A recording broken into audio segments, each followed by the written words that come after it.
My name is Joe Peroni, and this is the Rise Above Project. And today we're going to talk about identifying and analyzing the three Rise Above defense mechanisms. Now, Karen Horney would call these neurotic trends. As a quick review, these three neurotic trends are moving against people, moving away from people, and moving towards people. So these three defense mechanisms, they're not in and of themselves a problem. A well-adjusted person can actually use all three of these defense mechanisms depending on the unique situation that they're in. In addition, they would have to use these defense mechanisms in a reasonable way. In other words, not moving too far to the left or too far to the right. As a quick explanation of that, we all want to move towards people at some point, right? We're wired for connection, and most of us desire a relationship. There's nothing wrong with moving towards a person. But it can become neurotic if we have such a desire for love and affection that we have absolutely no boundaries, and we end up getting hurt or abused along the way. So we all do the best we can to decrease our anxiety, to feel safe, to feel joy, to get some type of validation in life. However, the defense mechanisms we use and how we try to resolve conflict, it can become neurotic if it becomes compulsive, if it takes over our lives, if it causes more negative than positive. Now we have to remember, we're not our defense mechanisms, right? We can at some point learn to choose better ones, and that's important to know because when we were very young, we unconsciously kind of gravitated to one major one or maybe two types of defense mechanisms and then took that to an extreme. So we have to learn how to work on that. So again, it really comes down to choosing the right tool for the job and using the tool in the best way possible. So I want to use an example today that I remember from my martial arts days. And I still remember it today, so it made a difference with me, so maybe it'll make a difference with you. So here's the conflict or the confrontation. Let's say you're going to have a conflict with a grizzly bear. And somebody says to you, well, you can enter into this conflict with either a hand grenade or a small knife. Which one would you choose?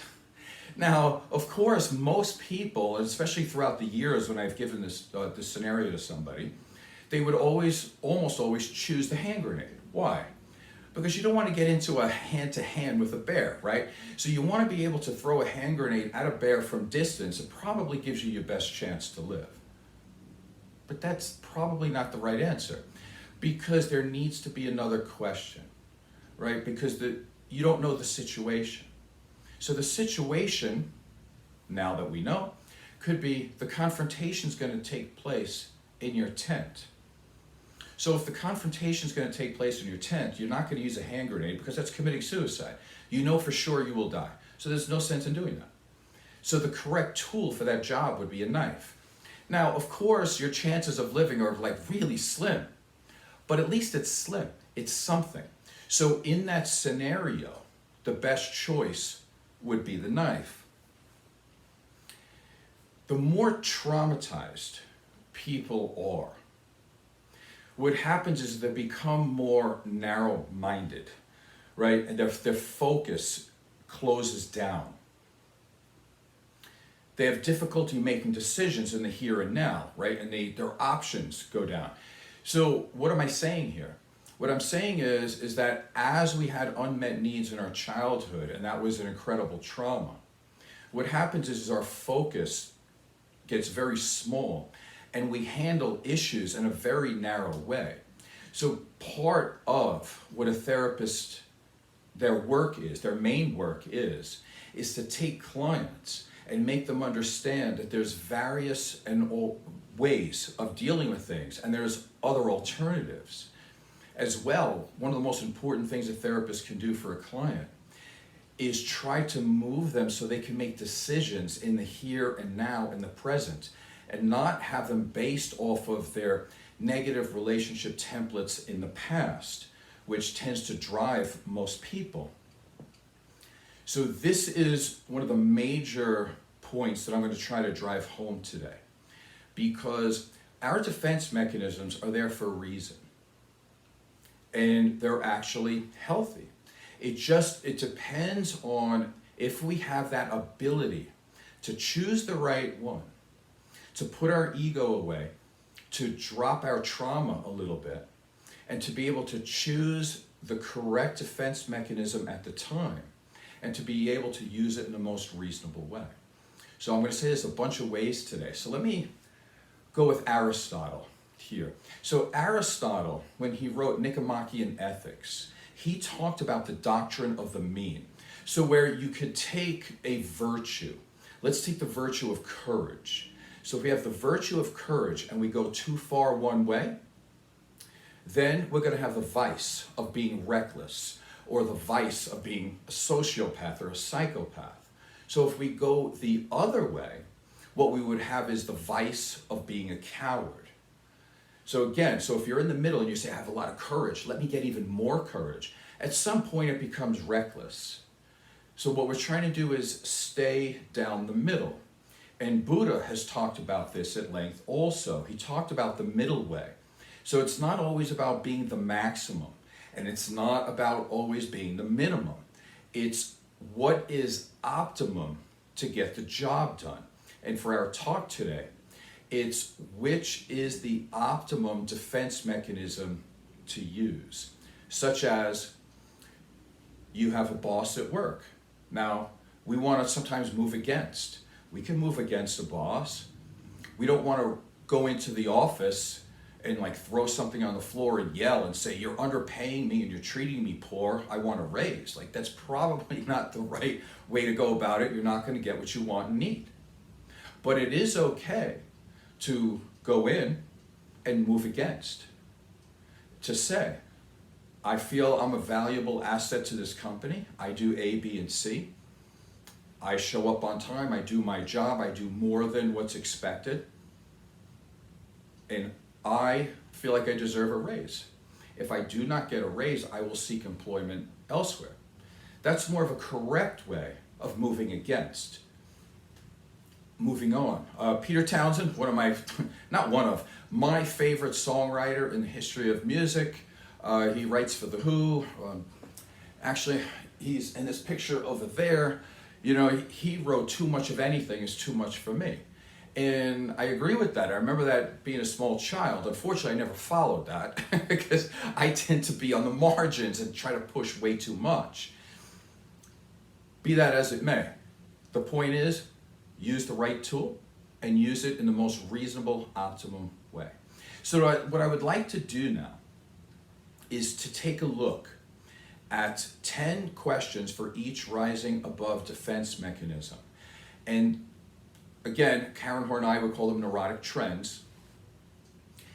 And with these questions, it can help determine your go-to trend, so to speak, and it can also gain awareness of your ability to stay in the middle of that trend. And again, this is self-analysis, so it's for everybody out there to help, and believe me, I've done it on myself too. So we don't want to have any judgment here. Keep in mind, as I go through the questions, I'm going to talk them through as well, but as I'm doing it, start to think for yourself about how it affects your life and to see where the issues are in these questions. So we're going to look at black and white thinking, all or nothing thinking. We're going to look at how many times these sentences have catastrophizing language in it, how many times they use the word always or need. Because if we have too much of a need for love and affection, that gets us into trouble. It's okay to want to achieve. But if we have a neurotic need for achievement, then we tend to hurt people, or some people cheat or do bad things, right? So again, down the middle. So let's start with the neurotic trend, or the defense mechanism of moving toward. Now, I have a very detailed explanation of what this is on a previous show, so I'm not going to go over it. For today, let's just use one word. People like this who move towards people tend to be compliant, submissive, if you want to add that word. Statement number 1, I need to be liked by everybody. Let's analyze, not just for yourself, but to this statement. You could see where that can get you in trouble, right? Again, there's nothing wrong with moving towards people. However, if you're saying I need to be liked by everyone, we're starting to move into the area of neuroticism, and it's going to cause a problem. Again, people who are more towards the neurotic side tend to have very high anxiety. They tend to have very negative thoughts about themselves and maybe the world, and they're trying to do things to gain some semblance of self-esteem.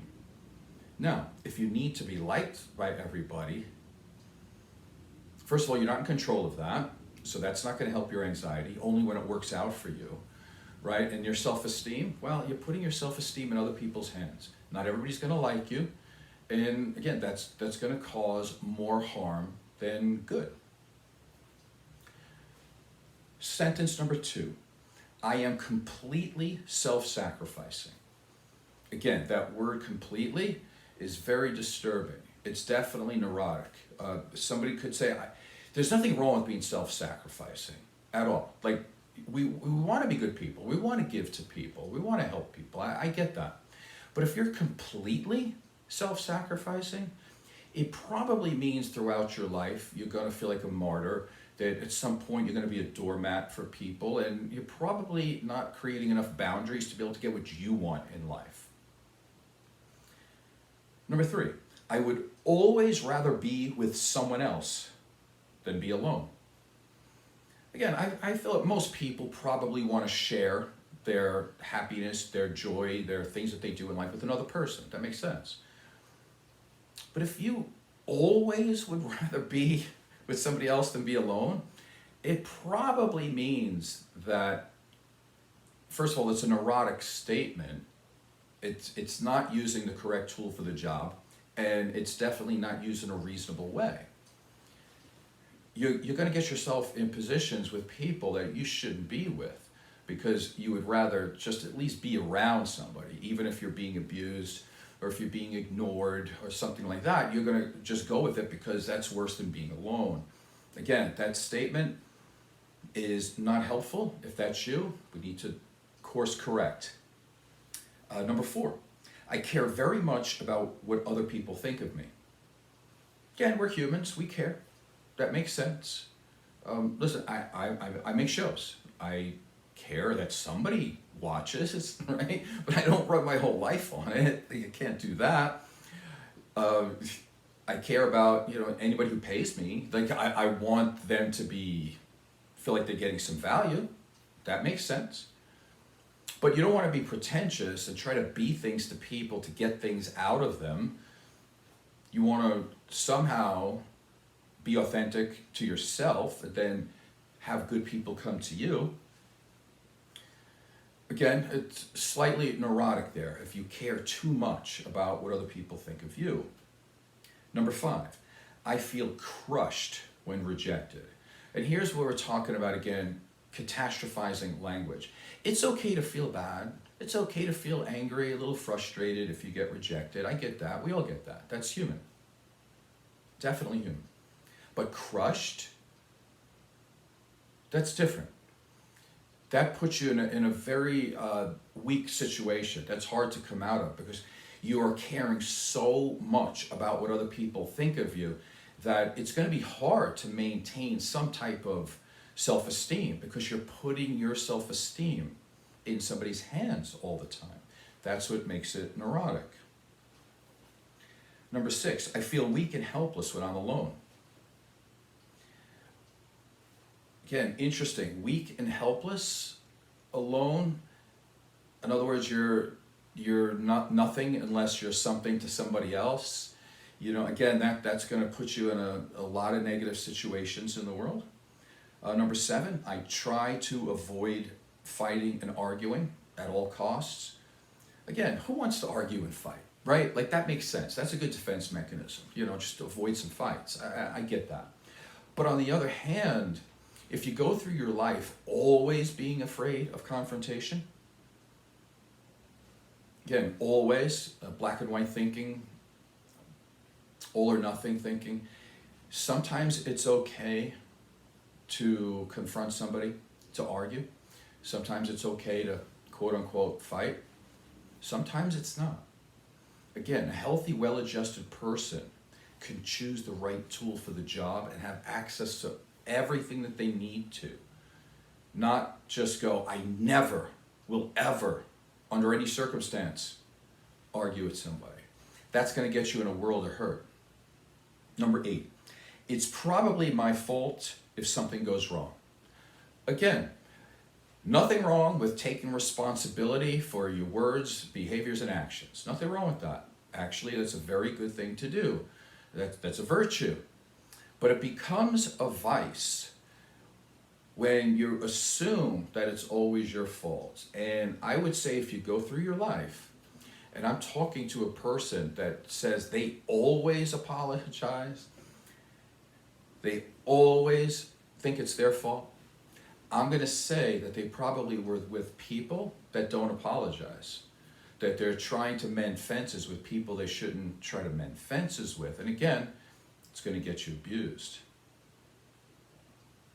Number 9, again, it's on the same level. I usually apologize first.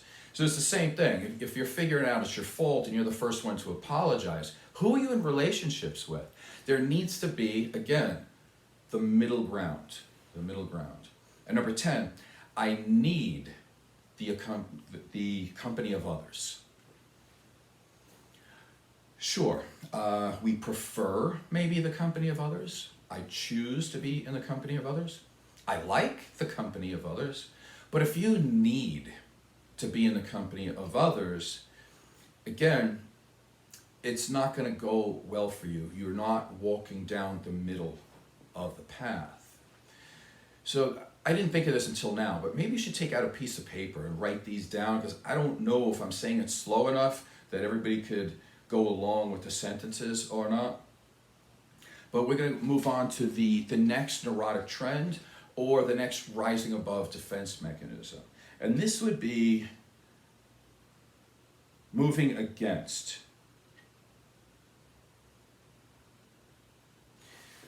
See if you agree with these statements. Number 1, it's a hostile world. Now again, I'm going to say this 1,000 times today because it's so important, number 1. And number 2, in most of the research I've done, they don't really focus down on the fact that none of these in and of themselves are bad. It's just when you move too far to one direction. Again, these defense mechanisms are normal. I mean, what other way is there to be in life? Moving towards, moving against, moving away. Can you come up with another one? Probably not. So we're all doing these. It's how we do them. That's important. So let's go back. It's a hostile world. Is it? Of course. Yes, we can say that. However, if you go through life only looking for the hostility and the anger and the aggression, you're going to have a much different personality and mindset than someone who else looks for the good in the world, because there's a lot of good and there's a lot of beauty as well. Number 2, life is a struggle. Sure, the Buddha said that life is suffering. Is it true? Yes, it absolutely is true.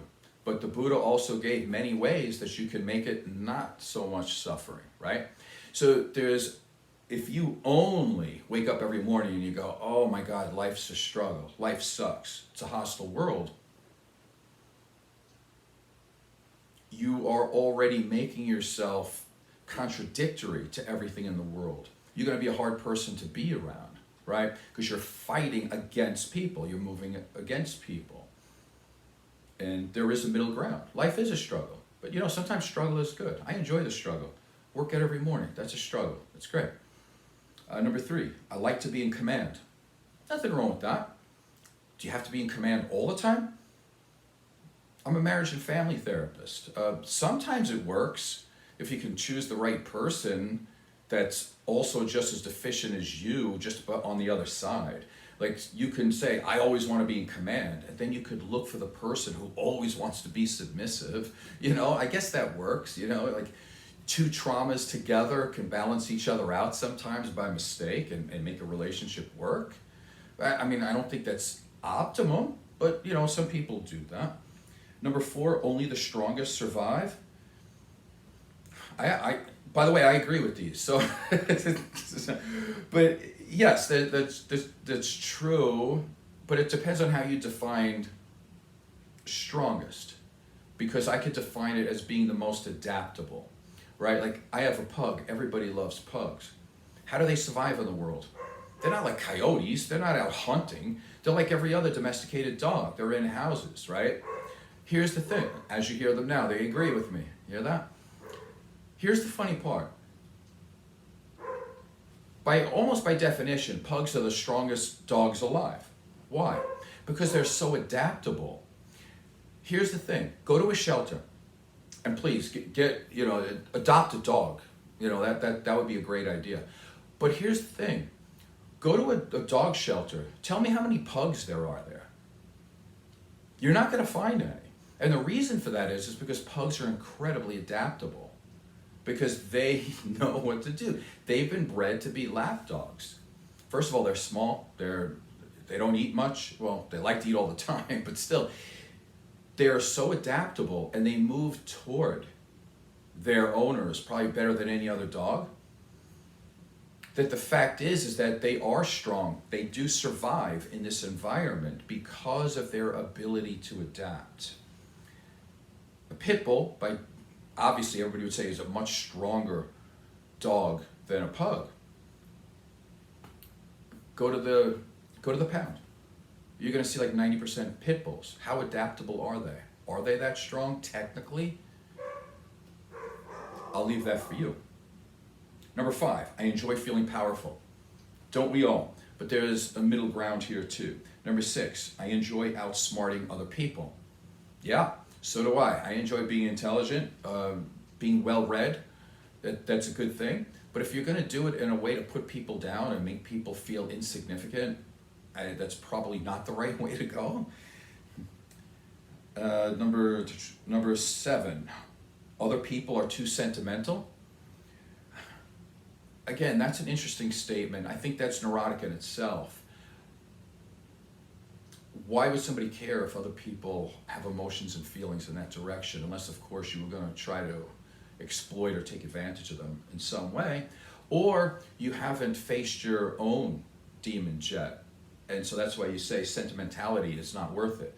It's because you think that's a powerful move, when in actuality, it's more powerful to face your own demons. That would be more powerful, instead of saying being sentimental is not a good thing. Number 8, I am uninhibited and brave. There's nothing wrong with that. Nothing wrong with that at all. But again, too much, again, moves us towards being reckless. Number 9, to survive in this world, you have to look out for yourself first. Yeah, and that's a truth also. Number 10, it's a fact of life that most successful people step on others to get ahead. There's a lot of successful people who step on others to get ahead. But that's not always true. Again, if you look at it in terms of negativity like that, you're not going to get by in this world very well. And just to add something else that I haven't really seen in the literature too much, and I think it's really worth noting, when you see people who are moving against, and we're talking, the people who think like this tend to be like business owners. You'll see like these super masculine people, for lack of a better term. You'll see people in the military, policemen, firemen, fighters in general, boxers, jiu-jitsu guys. They tend to be like this, moving against, saying, basically it's a dog-eat-dog world and I'm going to be the winner. That's the way it is. Life is a fight and I'm always going to win. Don't let them fool you. Over the years, I could tell you, most of the people that I know that are codependent and that are really moving towards people are these people. The reason why they're doing all this is to be able to get the validation that they need, so people pat them on the back, so then they can connect to other people better. For example, you see this a lot. There's a lot of people out there that would say, well, if I have to do this thing that I have to do, and if I die, I die. I die a hero. I'd rather die a hero than, just to be some boring person in an office somewhere. Who would give up their life like that?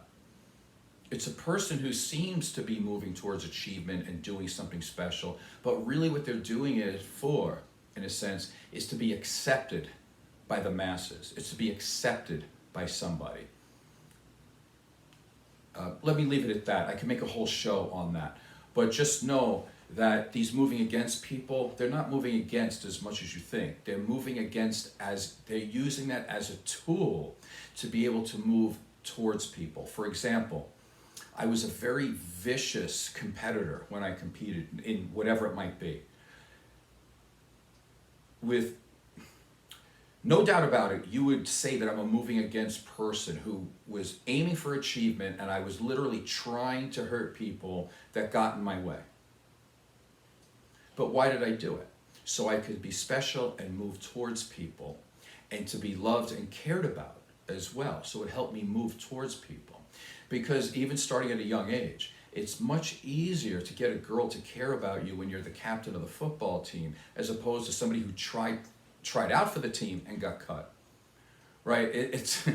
It's much easier to try to get company, to try to get love and affection when you're a bodybuilding champion than if you're just some guy eating cheese doodles sitting on a couch, right? So one more time, moving against people are also typically trying to move towards people. So let's take the last one here, and the show's going to be long again. Okay. Moving away from people. Again, people who try to be more towards being detached. Number one, I am self-sufficient. Nothing wrong with that. We want to be self-sufficient.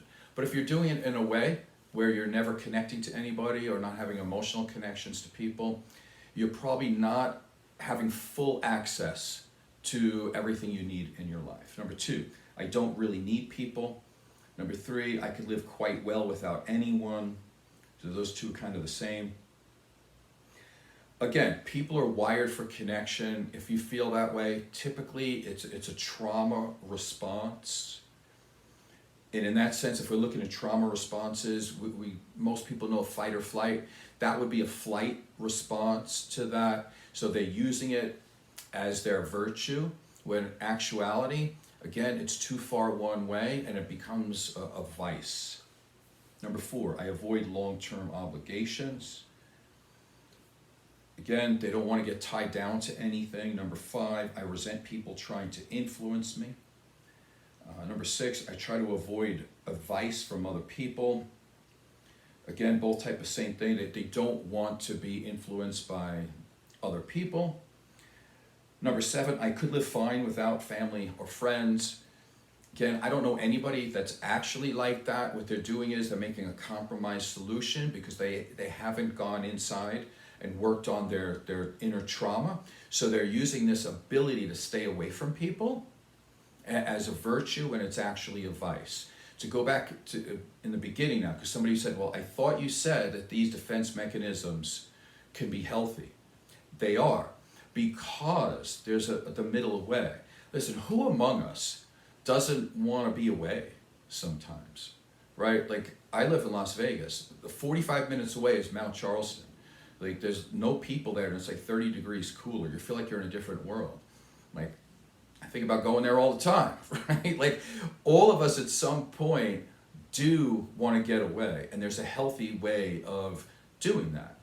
There's a healthy way of advocating for ourselves when we need some time and attention for ourselves, and not to keep giving and giving and giving to everybody. We need some time for ourselves. There's nothing wrong with detaching from the world, detaching from our partners, detaching from us too for a little bit. Continuing, I like it better when people do not share their thoughts or feelings with me. Number 9, I feel like I'd be better off without people than with people. Again, that's typically a trauma response because the people around them were untrustworthy and they needed to be suspicious of them, and probably because they did hurt them.